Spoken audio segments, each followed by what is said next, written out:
السلام علیکم ورحمۃ اللہ وبرکاتہ۔ نحمدہ ونصلی علی رسولہ الکریم، اما بعد۔ الحمدللہ، آج دعوت و تبلیغ کی ہماری کلاس نمبر 15 ہے، جس کے اندر جو ہمارا ٹاپک چل رہا ہے وہ ہے شرک کی وجہیں، کہ شرک کی کیا کیا وجہ ہیں جس سے شرک پھیلتا ہے، اس کی وجہ کیا ہے، کون کون سی مشہور وجہ ہیں۔ میں نے آپ کے سامنے الحمدللہ تقریباً 5 کا ذکر کر دیا، تقریباً 5 چیزیں میں آپ کے سامنے ذکر کر چکا ہوں، اور میں سمجھتا ہوں کہ آج ہمارا اس ٹاپک کے اوپر یہ تیسرا درس ہونے جا رہا ہے، یعنی پارٹ 3 ہونے جا رہا ہے الحمدللہ۔ اس کے اندر کیونکہ دیکھیے میرے اصل میں بتانے کا مقصد یہ ہے کہ شرک کو آپ تبھی سمجھ پائیں گے جب آپ شرک کی وجہ سمجھ پائیں۔ شرک ہوتا کیوں ہے، شرک کے آنے کی وجہ کیا ہے، سماج کے اندر شرک کیوں عام ہوتا ہے۔ جب تک آپ کیوں کو نہیں جانیں گے تب تک آپ کیا کو ختم نہیں کر پائیں گے۔ تو اس کے لیے پہلے یہ جاننا ضروری ہے کہ شرک ہوتا کیوں ہے، پھیلتا کیسے ہے، پھیلنے کی وجہ کیا ہوتی ہے۔ تو الحمدللہ میں نے آپ کے سامنے بتایا، پہلی وجہ بتائی تھی نیک لوگوں کی شان میں غلو کرنا، دوسری وجہ بتائی تھی نیک لوگوں کی تصویریں بنانا، تیسری وجہ آپ کو بتائی تھی نیک لوگوں سے تبرک حاصل کرنا، چوتھی وجہ بتائی تھی قبروں کو اونچا کرنا یا پکا بنانا، پانچویں وجہ بتائی تھی غیروں کی مشابہت، ایسوں قوموں کی مشابہت کہ جنہوں نے اپنے اندر شرک کو عام کیا۔ آج چھٹی وجہ نمبر 6، ریزن نمبر 6 جو آپ کے سامنے آئے گا وہ یہ ہے اللہ کی عظمت کو نہ پہچاننا۔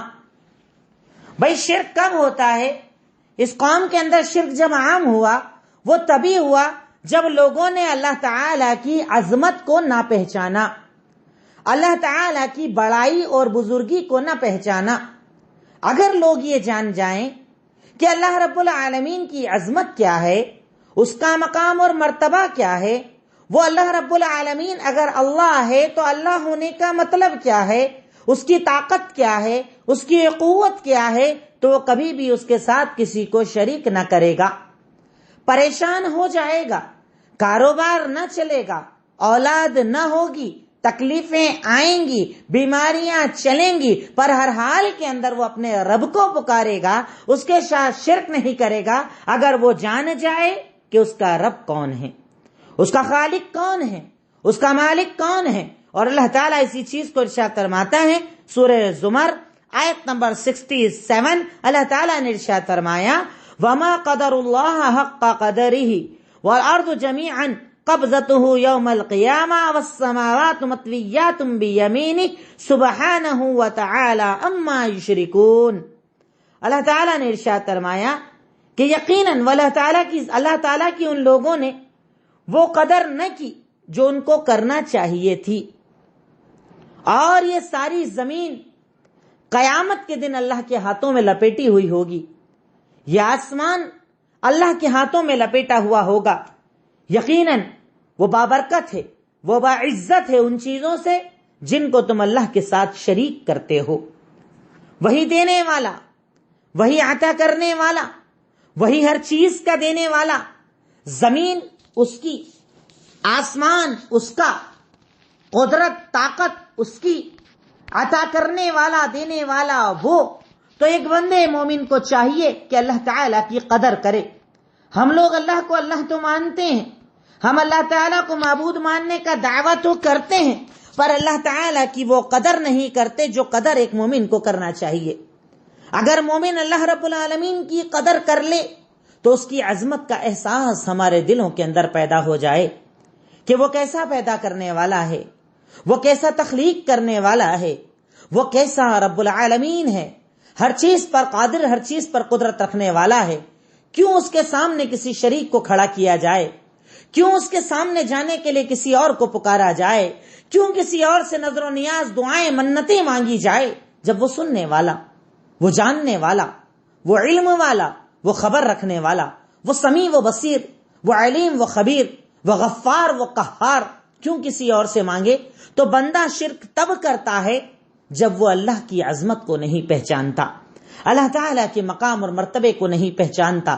آپ قرآن کو اٹھا کر دیکھیے، یہاں مجھے الگ سے دلیلیں دے کر آپ کو آیتیں بتانے کی ضرورت نہیں ہے۔ آپ اگر قرآن کو کھول کر دیکھیں تو اللہ تعالیٰ قرآن کریم کے اندر کئی جگہ بتاتا ہے کہ اگر اللہ چاہتا تو کنٹینیو رات رکھتا، دن نہیں ہوتا. سوچو کیا ہوتا. یہ رات کا آنا، یہ دن کا جانا، سورج کا اپنے وقت پر نکلنا، چاند کا اپنے وقت پر آنا، یہ دلیل ہے کہ وہ اللہ کیسی عظمت اور طاقت والا ہے.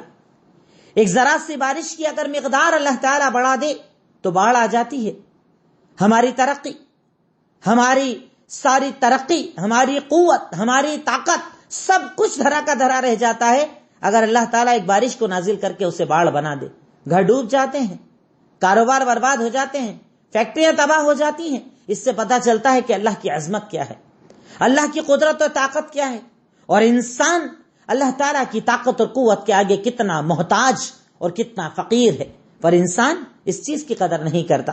اگر بندہ مومن صحیح معنوں میں اللہ تعالیٰ کی عظمت کو پہچان لے تو وہ کبھی شرک نہیں کرے گا، کبھی کرے گا ہی نہیں، کسی اور کو پکارے گا ہی نہیں، کسی اور سے مانگے گا ہی نہیں، کسی اور کو اللہ کے مقام پر کھڑا کرے گا ہی نہیں اگر وہ اللہ تعالیٰ کی عظمت جان لے.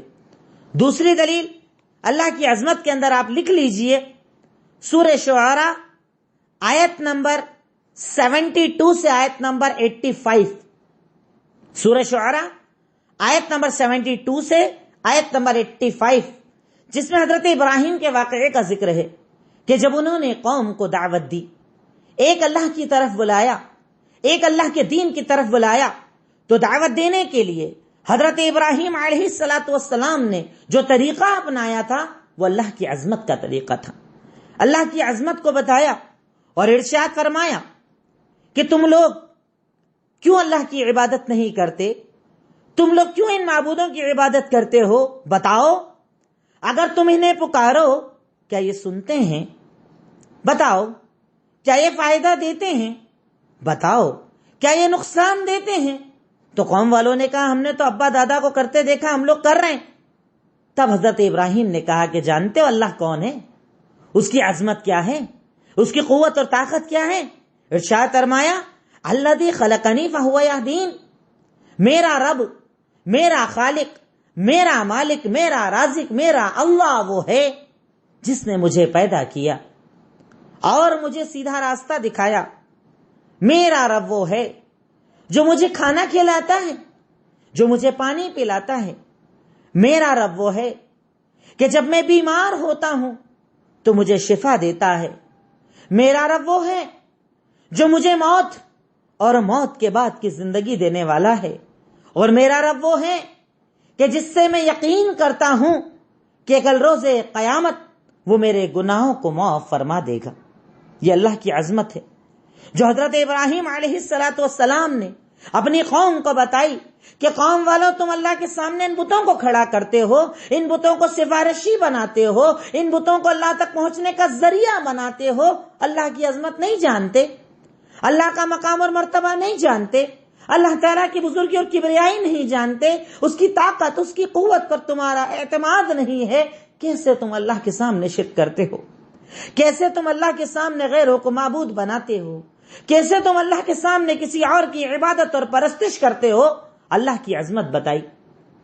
کتنے مقام میں آپ کو بتاؤں کہ آج اگر آپ مشکل میں ہو اور آپ کو لگتا ہے کہ کوئی اور آپ کی مشکل حل کرنے والا، تو سورہ انعام کی آیت نمبر 17 کو پڑھ لو کہ مشکلوں کو دور کرنے والا صرف اللہ رب العالمین ہے. اسی پوائنٹ کی یہ تیسری دلیل میں آپ کو دے رہا ہوں، اللہ کی عظمت کی تیسری دلیل دے رہا ہوں. ویسے تو ڈھیر دلیلیں ہیں، قرآن بڑا بڑا ان دلیلوں سے، لیکن میں آپ کو لمیٹڈ دلیلیں دے رہا ہوں. اللہ تعالیٰ نے ارشاد فرمایا وَإِن يَمْسَسْكَ اللَّهُ بِضُرٍّ فَلَا كَاشِفَ لَهُ إِلَّا هُوَ وَإِن يُرِدْكَ بِفَضْلٍ، کہ اللہ رب العالمین اگر تجھے کوئی تکلیف دینے پر آ جائے اس کے سوا کوئی ہٹا نہیں سکتا، اور اگر انعام دینے پر آ جائے کوئی روک نہیں سکتا. یعنی مشکل کو ہٹانے والا بھی اللہ اور فضل کا دینے والا بھی اللہ. تو مشکلیں کون ہٹائے گا؟ اللہ رب العالمین. کیوں کسی اور کے در پر جا کے اس کو شریک کرتا ہے؟ رزق کے لیے جاتے ہو؟ کیونکہ دیکھیے بیسک ہماری امت کے اندر جو شرک ہے، بیسک شرک، تین آپ اس کی وجہ مان لیں کہ تین چیزوں پر آدمی شرک زیادہ کرتا ہے. تین چیزوں پر شرک ہماری امت کے اندر بہت زیادہ ہوتا ہے. ایک، مشکلات کے وقت، دوسرا کاروبار کی تنگی کے وقت، اور تیسرا اولاد نہ ہونے پر. آپ دیکھنا عام طور پر جتنے لوگ آپ کو قبروں پر ملیں گے, جتنے لوگ آپ کو مرادیں مانگتے ملیں گے, ان کے پاس 3 بڑی بڑی چیزیں ہوتی ہیں. یا تو مشکل بہت بڑی ہے, یا کاروبار نہیں چل رہا ہے, یا اولاد نہیں ہو رہی ہے. ان چیزوں پر زیادہ تر شرک پایا جاتا ہے. اور ان تینوں کی میں آپ کو دلیل بتا رہا ہوں کہ تینوں عمل کرنے والا کون؟ اللہ رب العالمین. پہلے کی دلیل میں نے آپ کو بتائی کہ مشکلوں کا حل کرنے والا کون؟ اللہ رب العالمین.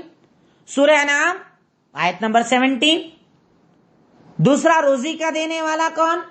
آپ مانگیے چاہے جہاں جا کر, آپ پکاریے جس کو چاہے آپ پکارتے ہیں, آپ بنا لیجئے شریک جس کو بنانا ہے, پر یہ بات یاد رکھیے, اللہ کی عظمت کو یاد رکھیے کہ روزی کا دینے والا صرف اللہ رب العالمین.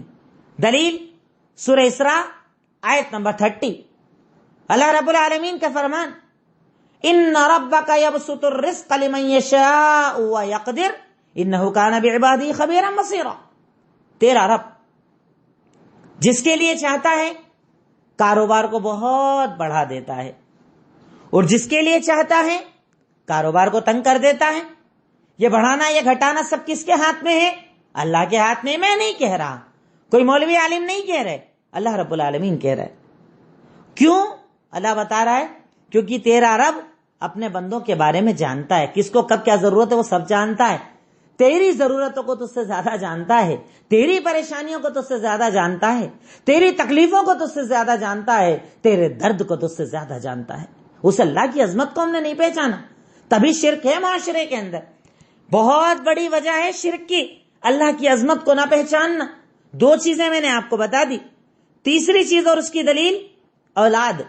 دیکھا ہوگا آپ نے, صاحب ہمارے یہاں تو 3 سال سے نہیں ہوئے, وہاں گئے دیکھو ہو گیا, یہاں گئے دیکھو ہو گیا, وہاں جا کر مانگا دیکھو ہو گیا. تو کیا آپ یہ مانتے ہیں کہ دینے والی ذات وہ ہے؟ ارے گھر سے اللہ سے مانگ رہے تھے, اللہ نہیں دے رہا تھا, وہاں جا کر مل گیا, مطلب آپ یہ جملہ بول رہے ہیں کہ دینے والے وہ ہیں. نعوذ باللہ, یہ شرک ہے, یہ اللہ کی عظمت کو نہ پہچاننا ہے. کیوں؟ آپ چاہتے تو دلیل اپنے سامنے رکھتے. سورہ آل عمران آیت نمبر 38. حضرت زکریا نبی, بتائیے نبی سے پہنچے ہوئے کوئی ہوتے ہیں؟ ہمارے یہاں بولتے ہیں نا بہت پہنچے ہوئے ہیں, بزرگ ہیں, ولی ہیں, اللہ والے ہیں, ان سے دعائیں مانگی جاتی ہے. اب بتائیے کہ اس کائنات میں انبیاء سے بڑے کوئی اللہ والے گزرے ہیں؟ انبیاء اس کائنات کی سب سے افضل ذات, ان سے افضل, ان سے اولا, ان سے اعلیٰ اس دنیا میں کوئی ہو ہی نہیں سکتا. نبی ہیں حضرت زکریا, اولاد نہیں ہو رہی ہے, اولاد نہیں ہے, پریشان ہے, پریشان ہے. حضرت مریم کو جب دیکھا کہ مریم کے پاس فروٹ رکھے ہوئے رہتے ہیں, جب فروٹ ہی نہیں ہوتے شہر میں تب اس کے پاس فروٹ رکھے رہتے ہیں, پوچھے کہاں سے آیا؟ بولے اللہ نے دیا. تب حضرت زکریا کے دل میں طلب جاگی کہ ابھی تک مانگ تو رہا تھا اللہ سے, اب اور زیادہ مانگوں گا. کیا بولتے ہیں؟ ہنالک دعا زکریا ربہ قال ربی هب لی من لدنک ذریۃ طیبہ انک سمیع الدعاء. یہ اللہ والے, بزرگ, ولی, یہ نبی ہیں, ان سے اعلیٰ کسی کا مقام نہیں ہو سکتا. یہ دعا مانگ رہے ہیں, اے اللہ. زکریا کہہ رہے ہیں اے اللہ, اے میرے رب, مجھے نیک ذریت عطا کر دے, نیک اولاد عطا کر دے. تو یقیناً دعاؤں کو سننے والا ہے. یعنی اولاد کس سے مانگو؟ صرف اللہ سے. اولاد کا دینے والا کون؟ صرف اللہ. حضرت ابراہیم کو بڑھاپے میں اولاد, حضرت زکریا کو بڑھاپے میں اولاد, دینے والا کون؟ اللہ رب العالمین. اس کے سوا کوئی عطا کرنے والا, کوئی دینے والا نہیں ہے. اگر تم نے اللہ کی عظمت کو پہچانا ہوتا, اگر تم نے اپنے رب کو پہچانا ہوتا کہ جو آندھیوں کو چلاتا ہے, ہواؤں کو چلاتا ہے, اس جسم کو چلاتا ہے, اس جسم کے اندر نمک ہے, لوہا ہے, نہ جانے کتنی چیزیں ہیں, سب کو مقدار سے چلاتا ہے. آنکھوں کے دیکھنے کا کام, ناک کے سونگھنے کا کام, کان کے سننے کا کام, زبان کا ٹیسٹ لینے کا کام, ہر چیز کو مقدار, طاقت اور قوت دینے والی ذات اللہ رب العالمین کی ہے. اس کی عظمت کو تم نے نہیں پہچانا, اس کے مقام اور مرتبے کو تم نے نہیں پہچانا, اور اسی لیے ہر چوراہے پر, ہر محلے میں, ہر کارنر پر تم نے اللہ کے شریک کھڑے کر لیے, کیونکہ تم اللہ کو پہچان ہی نہیں پائے, اللہ کی عظمت کو نہیں پہچان پائے, اللہ کے مقام اور مرتبے کو نہیں پہچان پائے. اگر پہچان لیتے تو کبھی اللہ کے ساتھ شرک نہ کرتے. اگر پہچان لیتے تو کبھی اللہ رب العالمین کا شریک نہ بناتے. میں سمجھتا ہوں کہ جو باتیں میں آپ تک پہنچانا چاہ رہا ہوں انشاءاللہ آپ تک پہنچ رہی ہوں گی، کیونکہ میں بہت ساری چیزیں اشارے میں بولتا ہوا آگے بڑھتا ہوں، کیونکہ میں نہیں چاہتا کسی کی دل آزاری ہو، پر میں یہ بھی چاہتا ہوں کہ حق آپ تک پہنچ جائے اور آپ دوسرے تک پہنچا دیں انشاءاللہ. اللہ کی عظمت کو نہ پہچاننا، پوائنٹ نمبر 6. اب اس کے بعد پوائنٹ نمبر 7 جو آ رہا ہے وہ سب سے زیادہ سینسیٹیو ٹاپک ہے، سب سے زیادہ سینسیٹیو، جس کو لے کر کوئی بات سننا ہی نہیں چاہتا، کوئی آپ کی برداشت ہی نہیں کرنا چاہتا. اور یہ ہیڈنگ جو ہماری چل رہی شرک کی وجہ والی وہی چلتی رہے گی کنٹینیو. اس کا 7واں پوائنٹ وسیلہ. بڑا جھگڑا ہے صاحب اس کے اوپر بھی، بڑے دنگے اس کے اوپر بھی. آپ ذکر کر دیجئے کسی کے سامنے، وہ آپ کو گھر تک چھوڑ کر آ جائیں گے. تعلقات تو ختم کریں گے اور نہ جانے اس کے بعد آپ کے کیا حالات بنائیں گے اگر آپ نے وسیلے کے خلاف بات کر لی. چلیے اللہ کے کرم سے آج ہم اس پر بھی بات کرتے ہیں. شرک کی ایک بہت بڑی وجہ ہے وسیلہ. سب سے پہلے وسیلہ کہتے کسے ہیں؟ آپ یہ سمجھ لیں، وسیلہ ورڈ آپ نے بہت سنا ہوگا. وسیلہ کسے کہتے ہیں؟ وصلہ یصلو کا مطلب ہوتا ہے ذریعہ. وسیلہ مطلب ذریعہ لغت کے اندر. اور اصطلاح کے اندر وسیلہ کسے کہتے ہیں؟ ہر وہ ذریعہ جو آپ کو اللہ تک پہنچانے والا ہو. ہر وہ ذریعہ جو آپ کو اللہ تک پہنچائے اسے وسیلہ کہا جاتا ہے. اب وسیلہ کیا اس کا ذکر قرآن کے اندر ہے؟ دیکھیے، غلط بولنے والا ہو تو بھی دلیل رکھتا ہے اور صحیح بولنے والا بھی اپنے پاس دلیل رکھتا ہے، بنا دلیل کے کوئی بات نہیں کرتا ہے. تو پہلے ہم اس بات پر بات کریں کہ وسیلہ کی بات جو لوگ کرتے ہیں کیا ان کے پاس کوئی دلیل ہے؟ دلیل ہے. سورہ مائدہ آیت نمبر 35، سورہ اسراء آیت نمبر 57. قرآن کے اندر 2 جگہ وسیلے کا ورڈ استعمال ہوا ہے. سورہ مائدہ آیت نمبر 35، سورہ اسراء آیت نمبر 57. سورہ مائدہ میں اللہ تعالیٰ نے ارشاد فرمایا، یا ایھا الذین آمنوا اتقوا اللہ وابتغوا الیہ الوسیلہ. اے وہ لوگو جو ایمان لائے ہوں اپنے اللہ سے ڈرو اور اس کی طرف وسیلہ تلاش کرو. دیکھو قرآن میں لکھا ہے وسیلہ، قرآن میں لکھا ہے وسیلہ لو، تبھی تو ہم وسیلہ لیتے ہیں. ایسے تھوڑی غلط کام کرتے ہیں، ایسے تھوڑی اللہ کے علاوہ دوسروں کو ذریعہ بناتے ہیں، فلاں صاحب کو، فلاں بزرگ کو، فلاں ولی صاحب کو، فلاں کو، ان کو، ان کو، جو ہم ذریعہ بناتے ہیں نا، قرآن میں اللہ نے کہا ہے ہم کو. اچھا، اس بات کا جواب آپ کیا دیں گے اگر آپ سے کوئی پوچھے گا؟ تو آپ اسے جواب دیں گے کہ قرآن کو سمجھنے کے لیے حدیث ضروری ہے. قرآن کی اگر کوئی آیت آپ کو سمجھنی ہے تو آپ کیسے سمجھیں گے؟ یا تو حدیث سے یا صحابہ کے اقوال سے. یہ 2 ہی چیزیں ہیں ہمارے پاس جس سے ہم سمجھ سکتے ہیں. تو اب اس آیت کی تفسیر کو اپن دیکھتے ہیں تفسیر ابن کثیر کے اندر، جو تفسیر کی مشہور کتاب ہے. تفسیر کی مشہور کتاب تفسیر ابن کثیر کے اندر سورہ مائدہ آیت نمبر 35 کی تشریح دیکھی جائے. اللہ تعالیٰ کیا کہتا ہے؟ اللہ تعالیٰ قرآن میں کہتا ہے وسیلہ تلاش کرو. ٹھیک ہے صاحب، وسیلہ. اب وسیلے کا میننگ کیا ہے؟ وسیلے کا مطلب کیا ہے؟ کسے کہا جاتا ہے وسیلہ؟ یا آپ چاہیں تو اس کی ایک ہیڈنگ بھی بنا لیں. وسیلے کے آپ نے تشریح تو لکھ لی، ترجمہ لکھ لیا، آپ اس میں لکھ لیں وسیلہ بنانے والوں کی دلیلیں، تو بات زیادہ کلیئر ہو جائے گی. وسیلہ بنانے والوں کی دلیلیں. تو اس میں پہلی دلیل ہے سورہ مائدہ آیت نمبر 35، دوسری دلیل ہے سورہ اسراء آیت نمبر 57، اور تیسری دلیل میں آپ کو حدیث آگے بتا دیتا ہوں انشاءاللہ. تو یہ 2 دلیلیں جن کے اندر قرآن کے اندر وسیلے کا ورڈ استعمال ہوا. اب اس کا جواب ہمیں کہاں ملے گا؟ تفسیر ابن کثیر سورہ مائدہ آیت نمبر 35 کے اندر ہم یہ دیکھیں کہ وسیلے کا مطلب کیا ہے. تو الحمدللہ حضرت عبداللہ ابن عباس رضی اللہ تعالی عنہ، جنہیں مفسر قرآن کہا جاتا تھا، صحابی رسول، جانتے ہیں وسیلے کا میننگ کیا بیان کرتے ہیں؟ وسیلہ تلاش کرو مطلب القربہ، اللہ کی طرف قربت تلاش کرو. اللہ اکبر. کاش لوگ قرآن کو سمجھ کر پڑھ لینا تو یہ سارے مسئلے ختم ہو جائیں، شرک و بدعت ختم ہو جائے. پر ہمارے یہاں مسئلہ یہ ہے کہ قرآن کو سمجھ کر پڑھا ہی نہیں جاتا ہے نا، پڑھنا چاہتے ہی نہیں ہے نا. تو وسیلے کا مطلب قرآن کے اندر بتایا گیا. قرآن کے اس وسیلے کا مطلب حضرت عبداللہ ابن عباس رضی اللہ تعالیٰ عنہ نے بتایا القربہ، قربت تلاش کرنا. اور اس کا میننگ قتادہ نے بتایا، قتادہ ایک تابعی ہیں، انہوں نے بتایا، قتادہ نے بتایا تقرب الیہ بطاعتہ والعمل بما یرضیہ. وسیلے کا میننگ تفسیر ابن کثیر میں حضرت عبداللہ ابن عباس نے بتایا قربت، اور قتادہ نے بتایا کہ اللہ کی طرف اس کی اطاعت کے ذریعے قریب جاؤ اور ایسا عمل کرو جسے وہ پسند کرتا ہے، اسے وسیلہ کہا جاتا ہے. دیکھیے کتنی بات کلیئر ہو گئی. کہاں گئے وہ وسیلے، کہاں گئے لوگوں کو ذریعہ بنانا، کہاں گئے قبروں پر جا کر ان سے دعائیں مانگنا. سب معاملہ ختم ہو جائے گا اگر آپ قرآن اور حدیث کو سمجھ لیں. پر ہمارے یہاں مسئلہ یہ ہے کہ قرآن حدیث بتانے والے کو الزام تراشی کر دی جاتی ہے.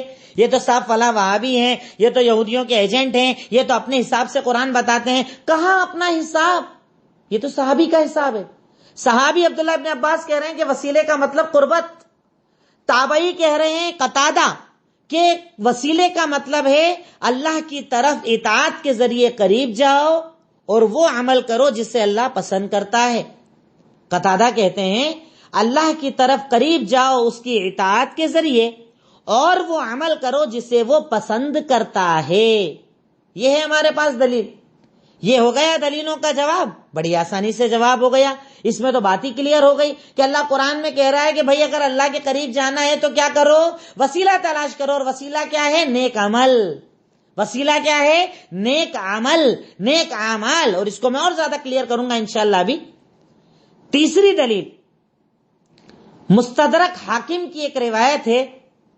مستدرک حاکم کی ایک مشہور روایت ہے، آپ نے بھی سنی ہوگی کہ حضرت آدم سے جب غلطی ہو گئی تھی، انہوں نے جھاڑ سے پھل کھا لیا تھا، جو بھی چیز تھی وہ کھا لیا تھا، اور کھانے کے بعد جب ان سے گناہ ہو گیا تو انہوں نے اللہ تعالیٰ سے کہا کہ اللہ تعالیٰ میں محمد صلی اللہ علیہ وسلم کے وسیلے سے تجھ سے دعا مانگتا ہوں کہ تو میرے گناہ کو معاف کر دے.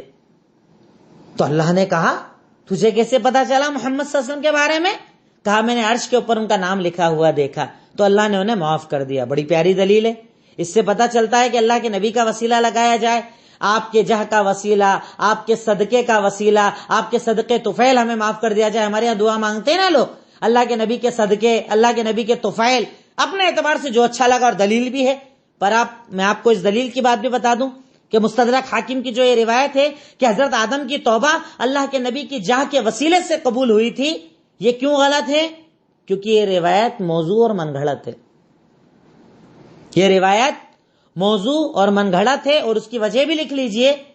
اس میں دو ایسے راوی ہیں جن کو لوگوں نے ضعیف کہا ہے. ایک عبداللہ بن مسلم اور ایک عبد الرحمن بن زید.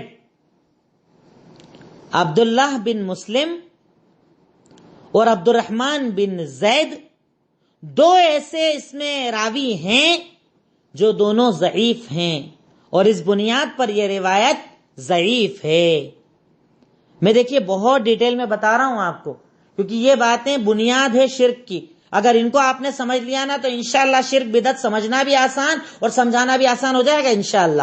کیونکہ وسیلے کے باب میں بہت جھگڑا کرتے ہیں لوگ، بہت زیادہ اختلاف کھڑا کرتے ہیں لوگ. تو ان دونوں آیتوں کا میں نے آپ کو مسئلہ بتا دیا، اس حدیث کا بتایا. مستدرک حاکم کی یہ جو روایت ہے اس کے اندر دو راوی ہیں، ایک کا نام ہے عبداللہ بن مسلم اور دوسرے کا نام ہے عبد الرحمن بن زید، اور یہ دونوں ضعیف راوی ہیں، اور اس بنیاد پر یہ روایت بھی ضعیف ہے. بات ختم ہو گئی، بات ہی ختم ہو گئی. وسیلہ لینے کی دلیلیں ختم ہو گئی.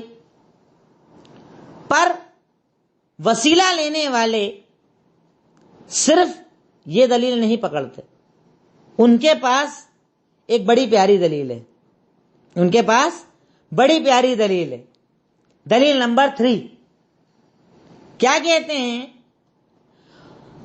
آپ لوگ تو سب بیوقوف ہو، آپ لوگ دین جانتے سمجھتے ہو نہیں. ہم ان قبروں پر اگر جاتے ہیں تو کوئی ان کو اللہ تھوڑی مانتے ہیں، ہم تو صرف ان کو ذریعہ بناتے ہیں. کیا بناتے ہیں؟ ذریعہ بناتے ہیں. اللہ تھوڑی مانتے ہیں ہم ان کو، اللہ ہی دے گا جو دے گا. شرک شرک چلاتے رہتے ہو، اللہ ہی دے گا جو دینے والا ہے. ہم تو صرف ان کو ذریعہ بناتے ہیں. چلیے، یہی عمل ایک قوم نے آپ سے پہلے کیا تھا اور اللہ نے انہیں کافر بولا تھا. سیم ٹو سیم یہی عمل. دلیل میں سمجھتا ہوں پوائنٹ آپ نے لکھ لیا کہ قبروں کو صرف ذریعہ بناتے ہیں، ہم انہیں اللہ تھوڑی مانتے ہیں، یہ بولتے ہیں وسیلہ لینے والے. اب ان کی دلیل کا آپ جواب کیسے دیں گے؟ آپ انہیں جواب دیں گے کہ آپ سے پہلے بھی ایک قوم گزری جسے کفار مکہ کہا جاتا تھا، مکہ کے کافر. دو دلیلیں اس سلسلے کے اندر ہے اور دونوں میں ایک ہی طرح کے الفاظ ہیں. آپ قرآن کی آیتیں لکھ لیں. سورہ یونس آیت نمبر 18، سورہ زمر آیت نمبر 3. یہ بڑی یعنی اہم باتیں جو میں آج آپ کو بتا رہا ہوں نا، بڑا اہم ٹاپک ہے. سورہ یونس آیت نمبر 18، سورہ زمر آیت نمبر 3. اللہ کے نبی صلی اللہ علیہ وسلم نے جب اس کفار مکہ کو ان کو دعوت دی اور کہا تم کیا ان کی عبادت کرتے ہو بتوں کی؟ یعبدون من دون اللہ ما لا یضرهم ولا ينفعهم، نہ فائدہ دیتے نہ نقصان دیتے، کیا ان کی عبادت کرتے ہو؟ تو بتایا انہوں نے جواب میں کیا کہا تھا؟ ہم عبادت تھوڑی کرتے ہیں. ہؤلاء شفعاؤنا عند اللہ، یہ تو صرف اللہ کے پاس سفارشی ہیں، ہمارے اللہ تک بات پہنچاتے ہیں، ہماری ذریعہ ہے، وسیلہ ہے. یہی جواب تھا آج کا جو دیتے ہیں، سیم جواب. کیا بولے؟ ہم ان کی عبادت نہیں کرتے. تو یہ دلیل آپ نے بھی سنی ہوگی، بڑا زور سے دلیل دیتے ہیں اور اس کے بعد پھر مطلب یہ سمجھتے ہیں کہ سامنے والے کو بس ختم ہی کر دیں گے اگر اب اس کے خلاف کوئی بات ہوئی تو. کیا بولتے ہیں؟ بادشاہ تک جانے کے لیے وزیر لگتا کہ نہیں لگتا؟ بڑی پیاری دلیل ہے. یقیناً وسیلہ جائز ہو جائے گا. اگر یہ دلیل صحیح ثابت ہو جائے تو وسیلہ ثابت ہو جائے گا. بالکل صحیح بات ہے. ٹھیک ہے، اس کا بھی میں جواب دیتا ہوں آپ کے سامنے تاکہ آپ دوسرے کو جواب دے سکیں. کئی چیزیں اس کے ذریعے آپ کئی چیزوں میں جواب دے سکتے ہیں، اس کے بہت سارے جواب آپ دے سکتے ہیں. بادشاہ تک جانے کے لیے وزیر لگتا کہ نہیں لگتا، یہ چھٹی دلیل ہے اور اس کی ہم بات کر رہے ہیں. چھٹی دلیل پر ہم لوگ بات کر رہے ہیں. سب سے پہلی چیز، بادشاہ تک جانے کے لیے وزیر ضرور لگتا ہے کیونکہ وہ حکومت میں بادشاہ کا شریک ہوتا ہے. بادشاہ وزیر کے بنا حکومت نہیں چلا سکتا ہے. حکومت چلانے کے لیے بادشاہ کو وزیر کی ضرورت ہے، اس کے بنا وہ حکومت نہیں چلاتا، چلا ہی نہیں سکتا.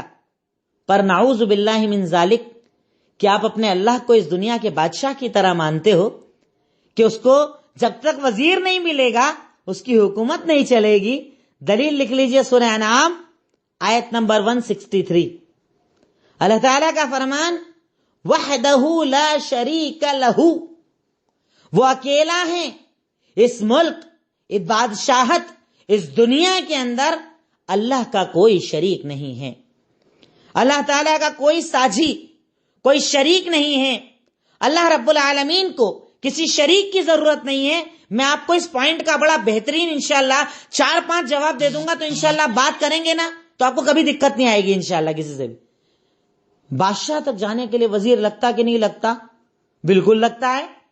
اگر تو اللہ کو دنیا کے بادشاہ کی طرح مانتا ہے نا تو تجھے تو ضرورت پڑے گی، پر میرا اللہ دنیا کے بادشاہ کی طرح نہیں ہے. کیوں؟ اس کے جواب. پہلا جواب، بادشاہ تک جانے کے لیے وزیر اس لیے لگتا ہے کیونکہ بادشاہ حکومت چلانے میں وزیر کا محتاج ہوتا ہے، شریک ہوتا ہے. جب تک وہ نہ ہو تب تک وہ اپنی حکومت نہیں چلا سکتا. پر میرا رب کسی کا محتاج نہیں، اس کا کوئی شریک نہیں ہے. دلیل سورہ انعام آیت نمبر 163. نمبر 2، بادشاہ تک جانے کے لیے وزیر لگتا کہ نہیں لگتا؟ لگتا ہے. کیوں؟ کیونکہ وزیر اگر کوئی بات بولے گا تو بادشاہ پر دباؤ آ جائے گا. آئے گا نا بھئی. اگر ڈائریکٹ جا کے رعایا بولے بادشاہ سلامت یہ دے دو تو سنے نہ سنے چلے گا، جیسا اس کی مرضی.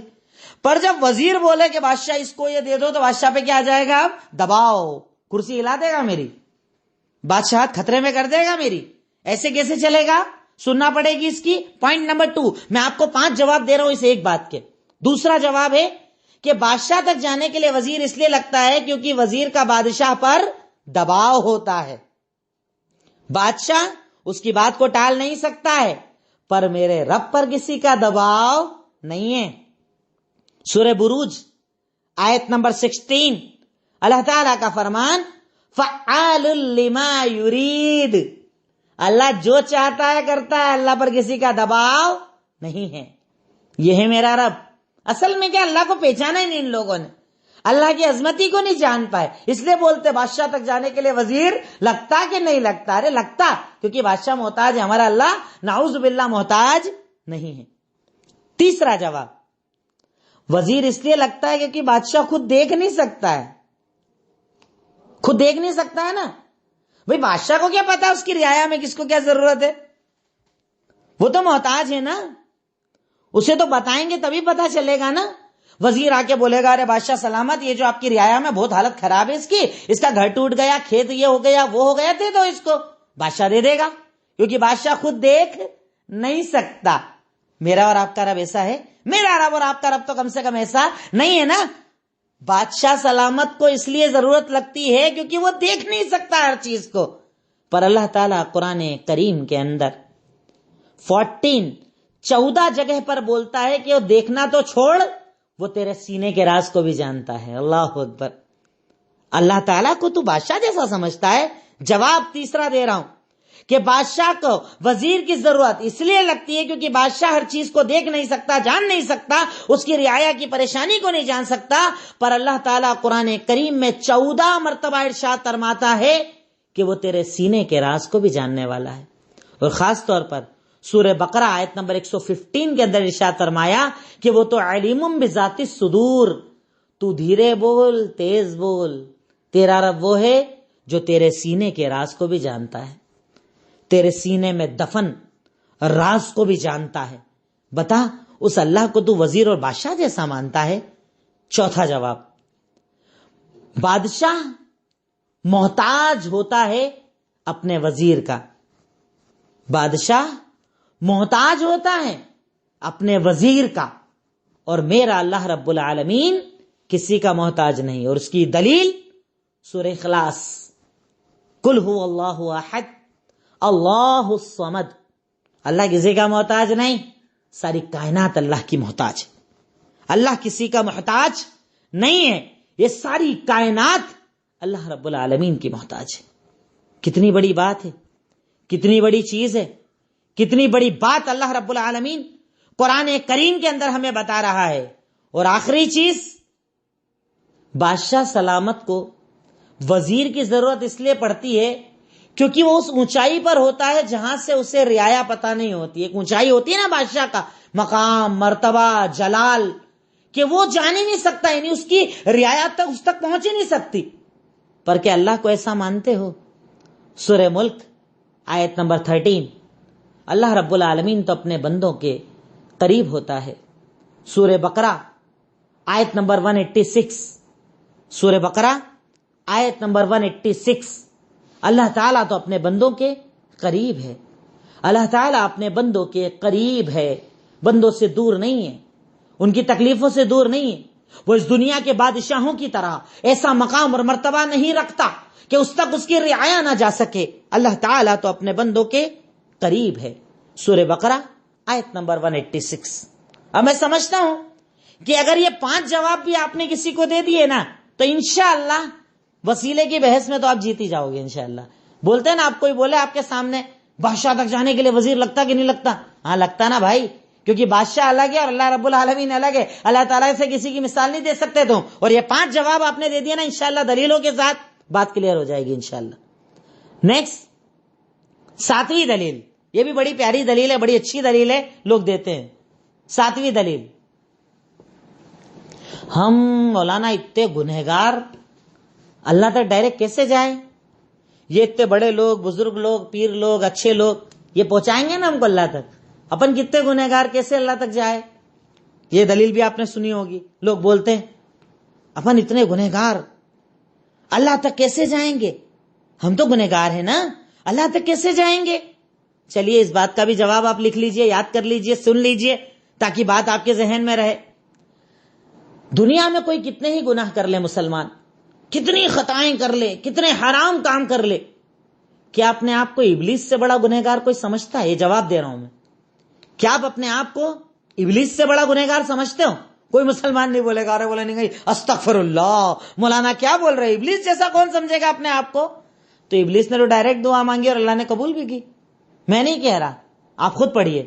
سورہ اعراف آیت نمبر 15, سورہ حجر آیت نمبر 37, سورہ اعراف آیت نمبر 15, سورہ حجر آیت نمبر 37.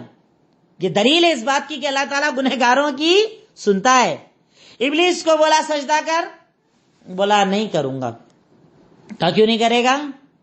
کہا میں سپیریئر ہوں نا, میں نہیں کروں گا. کہا کیوں سپیریئر؟ کہا میں آگ سے بنا ہوں، یہ مٹی سے بنا ہے، میں سجدہ نہیں کروں گا۔ اللہ ناراض ہو گیا۔ اللہ نے کہا نکل جا جنت سے۔ کتنا بڑا کام، اللہ کے سامنے فیس ٹو فیس گناہ کر رہا ہے، اتنا بڑا حرام کام کر رہا ہے، اللہ ناراض ہو گیا۔ پر کیا بول رہا ہے وہ؟ ابلیس دعا کیا مانگ رہا ہے؟ قال رب انظرنی الی یوم یبعثون، اے اللہ ٹھیک ہے ناراض ہو گیا ہے، قیامت تک کی مہلت دے دینا۔ کہا ٹھیک ہے تجھے مہلت دے دی۔ ابلیس نے اللہ سے ڈائریکٹ دعا مانگی اور اللہ رب العالمین نے ڈائریکٹ اس کی دعا قبول کی۔ اور ہم کہتے ہیں ہم اتنے گنہگار، اتنے سیاہ کار، اتنے خطا کار۔ ارے کائے کے خطا کار؟ مانگو نا، اللہ تعالیٰ تو خطا کاروں کی زیادہ سنتا ہے بھائی، کیوں نہیں سنے گا؟ خطا کار جب توبہ کرے تو اللہ کو بڑا محبوب ہو جاتا ہے وہ بندہ، اللہ سنتا ہے۔ دوسری دلیل صحیح مسلم حدیث نمبر 2687، صحیح مسلم حدیث نمبر 2687، بڑی پیاری روایت ہے، اس روایت کو بھی اپنے ذہن میں رکھنا۔ اور پھر جب کوئی بولے نا میں بہت گنہگار ہوں اس لیے ادھر ادھر جاتا ہوں مانگنے، اسے بتانا تو گنہگار ہے تو آجا ادھر ڈائریکٹ مانگ اللہ سے۔ اللہ کے نبی کا فرمان، اللہ تعالیٰ کہتا ہے من لقینی بقراب الارض خطیئۃ لا یشرک بی شیئا للقیتہ بمثلھا مغفرہ، کہ اگر کوئی ابن آدم دنیا کے سارے گناہ کر کے میرے پاس آئے، سارے گناہ کر لے، بس شرک نہ کیا ہو اور معافی مانگے، تو میں دنیا کی ساری مغفرت لے کر اس سے ملوں گا۔ اللہ اکبر، کیا رحیم ہے وہ! تم نے اس کے رحم کو ہی نہیں پہچانا، تم نے اس کے کرم کو ہی نہیں پہچانا، تم نے اس کے مقام اور مرتبے کو نہیں پہچانا۔ اگر پہچانا ہوتا تو تم کبھی بھٹکتے نہیں، ادھر ادھر وسیلوں کی تلاش میں نہ جاتے۔ کیا کہہ رہا ہے اللہ تعالیٰ کہ اگر تو دنیا کے سارے گناہ کر کے آ جا، شرک کر کے نہ آئے اور توبہ کرے، تو اللہ رب العالمین کہتا ہے میں دنیا کی ساری مغفرت لے کر تجھ سے ملوں گا اور تیرے گناہوں کو معاف کر دوں گا۔ میں ہر دلیل بتا رہا ہوں اور ہر دلیل کا جواب بھی دیتا جا رہا ہوں تاکہ آپ کسی بھی طریقے سے کنفیوز نہ ہو، پریشان نہ ہو، سمجھنا بھی آسان، سمجھانا بھی آسان انشاءاللہ آپ کے لیے ہو جائے۔ تو تقریباً 7 بڑی بڑی دلیلیں جو دی جاتی ہیں، سورہ مائدہ آیت نمبر 35، سورہ اسراء آیت نمبر 57، پھر اس کے بعد مستدرک حاکم کی 3 نمبر کی روایت، 4 نمبر پر سورہ یونس اور سورہ زمر کی آیت میں نے جواب میں آپ کو بتا دی، پھر 5ویں نمبر پر میں نے آپ کو بتا دیا بادشاہ والی مثال، 6 نمبر پر نمبرنگ میں غلطی ہو گئی ہے، 6 دلیل میں نے آپ کو بتائی ہم بہت بڑے گنہگار ہیں۔ یہ 6 دلیلیں انشاءاللہ بات وسیلے کی پوری آپ کے سامنے میں سمجھتا ہوں کلیئر ہو گئی۔ اب ایک سے آخری پوائنٹ 4-5 منٹ میں انشاءاللہ بات ختم کر دوں گا، وہ یہ کہ کیا سارے وسیلے جائز ہیں یا کچھ ناجائز ہیں؟ تو وسیلے کی بنیادی طور پر 2 قسمیں ہیں، ایک جائز وسیلہ اور ایک ناجائز وسیلہ۔ جائز وسیلہ اور ناجائز وسیلہ۔ ناجائز وسیلہ وہ لوگ جو دنیا سے رخصت ہو چکے ہیں ان کا سہارا لے کر دعائیں مانگنا، وہ لوگ جو دنیا سے رخصت ہو چکے ہیں ان کا سہارا، ان کا نام لے کر دعائیں مانگنا، یہ ناجائز وسیلوں میں سے، اور میں اس کی آپ کو 6-7 دلیلیں دے چکا الحمدللہ۔ جائز وسیلے بھی اسلام کے اندر 3 ہیں، وسیلہ ایسا نہیں کہ سارے وسیلے ناجائز ہیں، وسیلے جائز بھی ہیں، اور جائز وسیلے کتنے ہیں؟ 3 ہیں، 3 ہیں جائز وسیلے۔ سب سے پہلا جائز وسیلہ اللہ کے ناموں کا وسیلہ، اسماء حسنہ کا وسیلہ، چاہے اسماء حسنہ لکھیے چاہے اللہ کے نام لکھیے، اسماء حسنہ کا وسیلہ کہ آپ اللہ رب العالمین کے ناموں کے ذریعے دعا مانگے، جیسا اللہ تعالیٰ کا فرمان وَلِلَّهِ الْأَسْمَاءُ الْحُسْنَى فَادْعُوهُ بِهَا، اللہ تعالیٰ کے پیارے پیارے نام ہیں، فَادْعُوهُ بِهَا، تم اس کے ذریعے اللہ تعالیٰ سے دعا مانگا کرو، یہ وسیلہ نہیں تو اور کیا ہے؟ اللہ تعالیٰ کیا کہہ رہا ہے کہ تم اللہ تعالیٰ کے پیارے پیارے نام ہیں، اس کے ذریعے اللہ رب العالمین سے دعائیں کیا کرو۔ سورہ اعراف آیت نمبر 180، جائز وسیلہ۔ جب آپ دعا مانگیں، میں نے اس سے پہلے آپ کو بتایا ہے کہ دعا مانگنے کے ادب کے اندر میں نے یہ بات آپ کو بتائی تھی کہ آپ اللہ تعالیٰ سے جب دعا مانگے تو کہیں اے اللہ، اے رحمان، اے رحیم، اے مالک، اے غفور، اے سمیع، اے بصیر، اے اول، اے آخر، ظاہر، باطن، مصور، خالق، باری، جو نام آپ کو یاد ہے پہلے نام بولیے پھر اللہ سے دعا مانگیے۔ یہ جائز وسیلہ ہے کہ اللہ کے ناموں کا اگر وسیلہ لگا لیا جائے تو اللہ تعالیٰ دعاؤں کو قبول کرتا ہے۔ دوسرا جائز وسیلہ نیک اعمال کا وسیلہ، اپنی نیکیوں کا وسیلہ آپ لگا سکتے ہیں کہ اللہ تعالیٰ میری نیکیاں، میری عبادت، میرے روزے، میری زکوٰۃ، میرا حج صرف تیرے لیے ہے، اور اس کے بعد آپ اللہ سے دعا مانگیے، جس کی دلیل سورہ آل عمران آیت نمبر 193، سورہ آل عمران آیت نمبر 193 کہ اللہ تعالیٰ نے دعا مانگنے کا ادب بتاتے ہوئے سکھایا، ربنا اننا سمعنا منادیا ینادی للایمان، اے اللہ ہم نے پکارنے والے کو سنا کہ وہ کہہ رہا ہے اللہ پر ایمان لاؤ، تو ہم تجھ پر ایمان لے آئے، نیکی بتا دی۔ اب اس کے بعد کیا کہہ رہے ہیں کہ اللہ جب ہم تجھ پر ایمان لے آئے تو اب ہمارے گناہوں کو معاف کر دے، ہماری خطاؤں کو معاف کر دے، ہمیں نیک لوگوں میں سے بنا دے۔ دعا کے پہلے نیکیوں کا وسیلہ لگایا جا رہا ہے۔ یہ چیز قرآن کریم سورہ آل عمران آیت نمبر 193 میں اللہ نے ارشاد فرما دی۔ دوسری دلیل سورہ بقرہ آیت نمبر 285-286، آخری جو 2 آیتیں ہیں سورہ بقرہ کی، اس میں بھی نیکیوں کا وسیلہ ہے۔ آمن الرسول، پہلے ایمان کا ذکر ہے، اللہ ایمان لائے اللہ پر، رسولوں پر، یہ وہ سب کیا، اس کے بعد بول رہے ہیں ربنا، اے ہمارے رب ہمارے گناہ معاف کر، ہماری خطا معاف کر، یعنی پہلے اپنی نیکیوں کا وسیلہ، اس کے بعد اللہ تعالیٰ سے توبہ اور استغفار۔ اور اس پوائنٹ کی تیسری دلیل سورہ فاتحہ، کیا کہتے ہیں آپ اللہ سے؟ الحمدللہ رب العالمین، تمام تعریف اس اللہ کے لیے جو سارے عالموں کا رب ہے، الرحمن الرحیم، یہ اسماء حسنہ کا وسیلہ لگا رہے ہو آپ۔ ایک ہی دلیل میں چاہے تو آپ دونوں کی دلیل کر سکتے ہیں، ایک ہی دلیل کافی ہے۔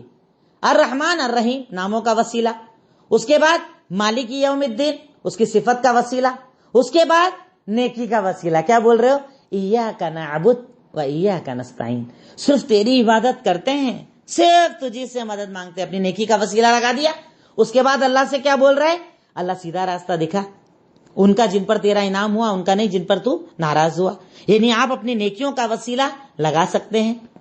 تیسری اور آخری چیز جو جائز وسیلے کے اندر وہ یہ نیک انسان سے دعا کا کہنا، نیک زندہ انسان سے دعا کا کہنا، نیک زندہ انسان سے دعا کا کہنا۔ جیسے ہم کہتے ہیں نا عالم کو، کسی بڑے کو کہ صاحب اب دعا میں یاد رکھنا ہمارا بچہ بیمار ہے، دعا میں یاد رکھنا ہمارا مسئلہ حل ہو جائے، تو یہ جائز وسیلوں میں سے آپ کسی نیک زندہ انسان کو دعا کے لیے کہہ سکتے ہیں۔ دلیل صحیح بخاری حدیث نمبر 1010، عمر ابن خطاب رضی اللہ تعالیٰ عنہ جب ان کے دور میں قحط سالی ہوتی تو وہ حضرت عباس بن عبد المطلب یعنی اللہ کے نبی کے چچا کو لے کر جاتے اور کیا دعا مانگتے؟ اے اللہ جب ہم پر بارش نہیں ہوتی تھی ہم اللہ کے نبی کو لے کر آتے تھے، تو ہمیں بارش دیتا تھا، اب ہم اللہ کے نبی کے چچا کو لے کر آئے ہیں، ذریعہ بنا رہے ہیں، اللہ تو ہمیں بارش دے دے، اور اللہ بارش دے دیتا تھا۔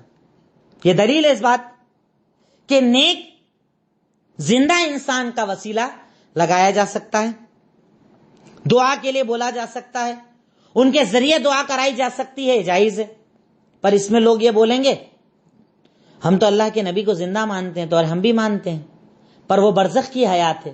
اور اسی دلیل کے اندر ان کا جواب ہے کہ اگر اللہ کے نبی کے نام کا وسیلہ لینا جائز ہوتا تو عمر ابن خطاب اللہ کے نبی کو چھوڑ کر ان کے چچا کا وسیلہ کیوں لگاتے؟ اسی دلیل میں جواب کہ عمر کیا کہہ رہے ہیں کہ ہم اللہ کے نبی کو لاتے تھے تو ہمیں بارش دیتا تھا، اب چچا کو لائیں، اب چچا کے ذریعے بارش دے دے، یعنی کیونکہ اللہ کے نبی اب اس زندگی میں نہیں برزخ کی زندگی میں ہے، اس لیے ہم ان کو نہیں لائیں، ان کے چچا کو لائیں۔